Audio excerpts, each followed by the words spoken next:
नमस्कार, स्वागत है आप सभी लोगों का आपके अपने online platform RV the vision पर। हम लोग करंट अफेयर्स की महत्वपूर्ण श्रृंखला देख रहे हैं और इस महत्वपूर्ण श्रृंखला में आज हम लोग सेट नंबर 5 देखेंगे। इसके पहले के वीडियो आप लोग प्लेलिस्ट में जाकर देख सकते हैं। तो चलिए शुरू करते हैं आज के इस महत्वपूर्ण सेशन को। आज का पहला प्रश्न है, हाल ही में नितिन गडकरी ने भारत के पहले मल्टी मॉडल लॉजिस्टिक पार्क की आधारशिला किस राज्य में रखी? ऑप्शन दिया गया तमिलनाडु, असम, पश्चिम बंगाल या अरुणाचल प्रदेश। तो इसका राइट आंसर क्या हो जाएगा? इसका राइट आंसर हो जाएगा असम। देखिए, केंद्रीय सड़क परिवहन, राजमार्ग और सूक्ष्म लघु एवं मध्यम उद्योग मंत्री नितिन गडकरी ने 20 अक्टूबर 2020 को असम के जोगीघोपा में देश के पहले मल्टी मॉडल लॉजिस्टिक पार्क की आधारशिला वीडियो कॉन्फ्रेंसिंग के माध्यम से रखी। अगला प्रश्न देखते हैं हम लोग। अगला प्रश्न पूछा गया है कि 2020 विश्व सांख्यिकी दिवस की थीम क्या थी? ऑप्शन दिया गया है better data, better lives, connecting the world with data we can trust, connecting world with statistics. Option number D है नन ऑफ द एबव। तो इसका राइट आंसर क्या हो जाएगा? इसका राइट आंसर हो जाएगा B, connecting the world with data we can trust. 20 अक्टूबर 2020 को विश्व सांख्यिकी दिवस मनाया गया। विश्व सांख्यिकी दिवस एक वैश्विक सहयोगात्मक प्रयास है जिसे संयुक्त राष्ट्र सांख्यिकी आयोग के मार्गदर्शन में आयोजित किया जाता है। इस बार की theme connecting the world with data we can trust है। अगला प्रश्न देखते हैं।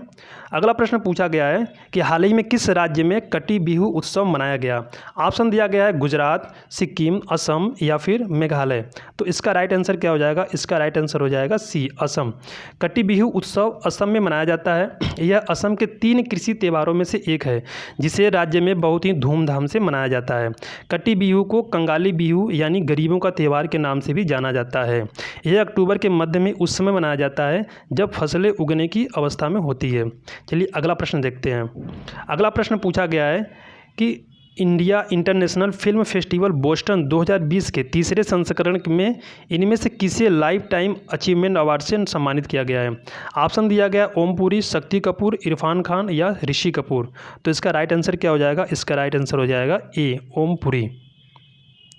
देखिए, दिवंगत भारतीय फिल्म अभिनेता ओम पुरी को India international film festival of Boston के तीसरे संस्करण में मरणोपरांत लाइफ टाइम अचीवमेंट अवार्ड से सम्मानित किया गया। यह पुरस्कार उनकी पत्नी नंदिता पुरी को सौंपा गया। अगला प्रश्न देख लेते हैं हम लोग। अगला प्रश्न पूछा गया है कि इनमें से किसे IBA Indian bank of association का नया चेयरमैन बनाया गया? ऑप्शन दिया गया है माधव नायर, दिनेश खारा, राजकिरण राय या सुनील मेहता। तो इसका राइट आंसर क्या हो जाएगा? इसका राइट आंसर हो जाएगा सी, राजकिरण राय। अगला प्रश्न हम लोग देखते हैं। अगला प्रश्न पूछा गया है कि हाल ही में प्रकाशित पुस्तक on the trial of the Buddha और जर्नी ऑफ ईस्ट के लेखक हैं। On the trial of the Buddha और जर्नी ऑफ ईस्ट के लेखक हैं कौन है? ऑप्शन दिया गया चेतन भगत, दीपांकर ईरान, बनी बसु या प्रदीप बुआ। तो इसका राइट आंसर क्या हो जाएगा? इसका राइट आंसर हो जाएगा बी, दीपांकर ईरान। अगला प्रश्न देखते हैं। अगला प्रश्न पूछा गया है कि इसरो ने किस वर्ष तक अपना वीनस मिशन शुरू करने की घोषणा की है? ऑप्शन दिया गया है 2025, 2026, 2023 या 2022। तो इसका राइट आंसर क्या हो जाएगा? इसका राइट आंसर हो जाएगा ए, 2025। 2025 तक इसरो अपना वीनस मिशन शुरू करेगा। इसरो की स्थापना 15 अगस्त 1969 को की गई थी। इसका मुख्यालय बेंगलुरु में है। चलिए हम लोग अगला प्रश्न देखते हैं। अगला प्रश्न पूछा गया है कि हाल ही में किस राज्य सरकार ने राज्य को झुग्गी मुक्त बनाने के लिए स्लम अपग्रेडेशन कार्यक्रम शुरू किया है? ऑप्शन दिया गया है बिहार, उत्तराखंड, केरल या फिर ओडिशा। तो इसका राइट आंसर क्या हो जाएगा? इसका राइट आंसर हो जाएगा डी, ओडिशा। इसका राइट आंसर क्या हो जाएगा? इसका राइट आंसर हो जाएगा डी, ओडिशा। देखिए, ओडिशा के मुख्यमंत्री नवीन पटनायक ने राज्य को 3 वर्ष के अंदर झुग्गी झोपड़ियों से मुक्त करने के लिए झुग्गी उन्नयन कार्यक्रम स्लम अपग्रेडेशन प्रोग्राम की शुरुआत की है। अगला प्रश्न हम लोग देखते हैं। अगला प्रश्न पूछा गया है कि नाबार्ड ने किस राज्य में स्वच्छता साक्षरता अभियान को शुरू किया है? ऑप्शन दिया गया है कर्नाटक, मणिपुर, केरल या फिर असम। तो इसका राइट आंसर क्या हो जाएगा? इसका राइट आंसर हो जाएगा कर्नाटक। राष्ट्रीय कृषि और ग्रामीण विकास बैंक नाबार्ड ने जल स्वच्छता और स्वास्थ्य के बारे में जागरूकता को बढ़ावा देने के लिए 2 अक्टूबर 2020 को स्वच्छता साक्षरता अभियान की शुरुआत की। इसकी शुरुआत कर्नाटक राज्य से की गई है। हम लोग अगला प्रश्न देख लेते हैं। अगला प्रश्न पूछा गया है कि हाल ही में UNDP ने किसे स्पेशल ह्यूमैनिटेरियन एक्शन अवार्ड 2020 से सम्मानित किया है। ऑप्शन दिया गया है अमिताभ बच्चन, स्मृति ईरानी, नरेंद्र मोदी या फिर सोनू सूद। तो इसका राइट आंसर क्या हो जाएगा? इसका राइट आंसर हो जाएगा डी, सोनू सूद। कि सोनू सूद के अलावा सोनू सूद के अलावा दुबई के कारोबारी SPS ओबेरॉय को संयुक्त राष्ट्र विकास कार्यक्रम ने इस बार प्रतिष्ठित स्पेशल ह्यूमैनिटेरियन एक्शन अवार्ड से भी सम्मानित किया है। अगला प्रश्न हम लोग देख लेते हैं। अगला प्रश्न पूछा गया कि UGC ने किस राज्य में सबसे अधिक विश्वविद्यालयों को फर्जी घोषित किया है। ऑप्शन दिया गया है उत्तर प्रदेश, मध्य प्रदेश, बिहार या फिर कर्नाटक। तो इसका राइट आंसर क्या हो जाएगा? इसका राइट आंसर हो जाएगा उत्तर प्रदेश। UGC ने जो सबसे अधिक फर्जी विश्वविद्यालयों की सूची जारी की है उसमें उत्तर प्रदेश के 8 विश्वविद्यालय हैं। अगला प्रश्न हम लोग देखते हैं। अगला प्रश्न पूछा गया है कि किस कंपनी ने छोटे व्यवसायों को समर्थन देने के लिए भारत में मेक स्मॉल स्ट्रांग अभियान शुरुआत किया है। ऑप्शन दिया गया गूगल, रिलायंस, वोडाफोन या फिर पेटीएम। तो इसका राइट आंसर क्या हो जाएगा? इसका राइट आंसर हो जाएगा गूगल।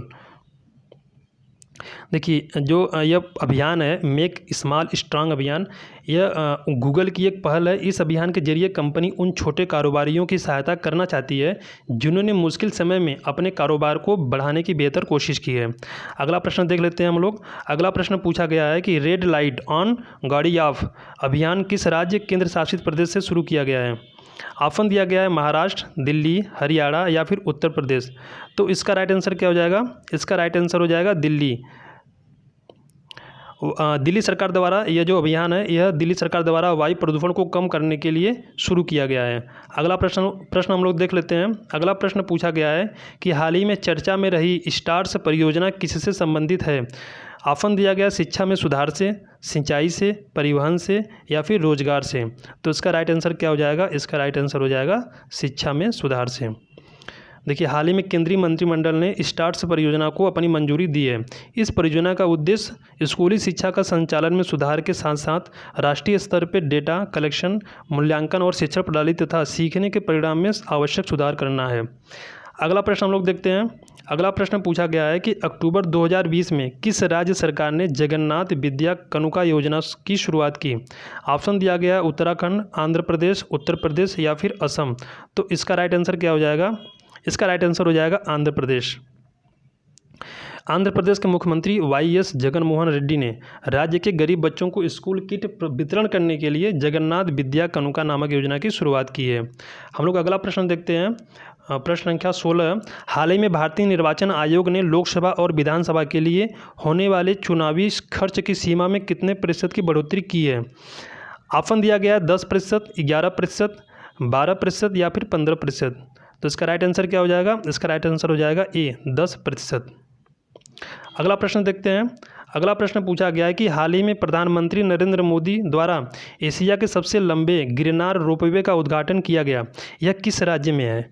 ऑप्शन दिया गया गुजरात, महाराष्ट्र, गोवा या फिर मणिपुर। तो इसका राइट आंसर क्या हो जाएगा? इसका राइट आंसर हो जाएगा गुजरात। चलिए अगला प्रश्न देखते हैं। अगला प्रश्न पूछा गया है कि 16 अक्टूबर 2020 को विश्व खाद्य दिवस मनाया गया। इस बार इसकी थीम क्या थी। हमारी कार्रवाई ही हमारा भविष्य है, शून्य भूख लक्ष्य हमारे कार्य हमारे भविष्य, विकास, पोषण, निरंतरता एक साथ, या इनमें से कोई नहीं। तो इसका राइट आंसर क्या हो जाएगा? इसका राइट आंसर हो जाएगा विकास, पोषण, निरंतरता एक साथ, सी। अगला प्रश्न हम लोग देखते हैं। अगला प्रश्न पूछा गया कि कौन सा देश 12वां ब्रिक्स शिखर सम्मेलन की अध्यक्षता करेगा। ऑप्शन दिया गया रूस, जापान, भारत या दक्षिण अफ्रीका। तो इसका राइट आंसर क्या था? इसका राइट आंसर है रूस। देखिए कोविड-19 महामारी के चलते 2020 का ब्रिक्स शिखर सम्मेलन वर्चुअल रूप से आयोजित किया गया और इसकी अध्यक्षता रूस ने की थी। अगला प्रश्न देखते हैं जो आज का अंतिम प्रश्न है। हाल ही में नौगढ़ रेलवे स्टेशन का नाम बदलकर क्या कर दिया गया। ऑप्शन दिया गया है Atal Bihari Vajpayee station, Gandhi railway station, Siddharth Nagar railway station या फिर श्रीहरिकोटा रेलवे स्टेशन। तो इसका राइट आंसर क्या हो जाएगा? इसका राइट आंसर हो जाएगा सिद्धार्थ नगर रेलवे स्टेशन। इस तरह से आज का यह सेशन ख़त्म होता है। अगर आप लोगों को वीडियो अच्छा लगा हो तो आप लोग वीडियो को अधिक से शेयर करें, वीडियो को लाइक करें और कमेंट भी करें। Thank you.